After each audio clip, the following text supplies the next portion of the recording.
દર્શક મિત્રો, સ્વાગત છે તમારું મનન ટાઈમ ન્યૂઝમાં। વડોદરાના માંજલપુર વિસ્તારમાં રહેતી એક સિનિયર સિટીઝન મહિલાને ડિજિટલ અરેસ્ટના નામે 3 દિવસ સુધી ભયમાં રાખી રૂપિયા 60.35 લાખ ટ્રાન્સફર કરી દીધા હોવાનો ચોંકાવનારો કિસ્સો બનતા સાયબર સેલે ગુનો નોંધ્યો છે। ઓનલાઈન ઠગોએ હવે ડિજિટલ અરેસ્ટના નામે લોકોને બાનમાં લઈને રૂપિયા પડાવવાની પદ્ધતિ અપનાવી છે, જે અંગેના વડોદરામાં પણ ટૂંક ગાળામાં 3 બનાવ બન્યા છે। આ પ્રકારના વધુ એક બનાવમાં માંજલપુર ખાતે બ્રાઇટ સ્કૂલ નજીક રહેતા નીલાબેન ઠક્કર નામના સિનિયર સિટીઝન મહિલા ભોગ બન્યા છે। નીલાબેનના 2 દીકરી પૈકી એક મુંબઈ ખાતે અને બીજી વિદેશમાં વસવાટ કરે છે, ત્યારે તેમના પતિનું કોરોનામાં અવસાન થયું હોવાનું બહાર આવ્યું છે। હાલ નીલાબેન એકલા જ માંજલપુર ખાતેના પોતાના નિવાસ સ્થાને રહે છે।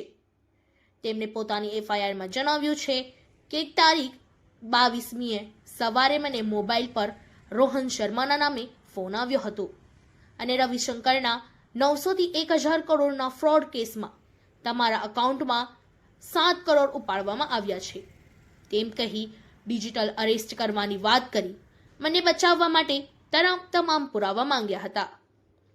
ઠગે ઈડીના ડિરેક્ટર વિક્રમસિંહ રાજપૂત સાથે પણ વાત કરાવી હતી અને વિક્રમસિંહે પ્રોસિક્યુટર નીરજ કુમાર સાથે વાત કરાવી કોન્ફિડેન્શિયલ એગ્રીમેન્ટ કર્યો હતો। બીજા દિવસે તેમના બેંક એકાઉન્ટની તેમજ FDની માહિતી મંગાવવામાં આવી હતી અને બચાવવા માટે પૂરતી રકમ ડિપોઝિટ કરવી પડશે તેમ કહેતા હું યુનિયન બેંક અને SBIમાં ગઈ હતી અને જુદી વખતે રૂપિયા 60.35 લાખ RTGS થી ટ્રાન્સફર કર્યા હતા। ત્યાર પછી પણ મને પેનલ્ટી સાથેની રકમ પરત નહીં મળતા તેમજ વધુ રકમની માંગણી ચાલુ રહેતા શંકા પડી હતી અને સાયબર સેલને જાણ કરી હતી। બેંકમાં જઈ 30 લાખની FD તોડાવી 27 લાખ ટ્રાન્સફર કર્યા। મહિલાનો પુત્ર મુંબઈમાં IT કંપનીમાં કામ કરતો હોવા છતાં ઠગોએ મહિલા પાસે આસાનીથી રૂપિયા ટ્રાન્સફર કરાવી લીધા હતા। મહિલા પાસે ઠગોએ FDની માહિતી માંગતા તેને યુનિયન બેંકમાં 3 FD હોવાનું કહ્યું હતું, જેથી મહિલાને બેંકમાં જઈ રકમ ટ્રાન્સફર કરવા કહેતા તેને FD તોડાવી રૂપિયા 27 લાખ ટ્રાન્સફર કર્યા હતા। ઠગોએ દરેક ટ્રાન્ઝેક્શનના પુરાવા માંગ્યા હતા, જેથી મહિલા RTGS કર્યા બાદ તેના સ્ક્રીનશોટ અને ચેકનો ફોટો WhatsApp કરતી હતી, જેની સામે મહિલાને અવિશ્વાસ ન થાય તે માટે ઠગો ફંડ સર્ટિફિકેટ આપતા હતા। ઠગોએ કહ્યું દર કલાકે એવરીથિંગ ઇઝ ઓકે ના મેસેજ કરવા પડશે। મહિલાએ પોલીસને કહ્યું છે કે ઠગોએ મને કેસમાંથી બચાવી લેવાના નામે કેટલીક સૂચનાઓનો અમલ કરવા કહ્યું હતું।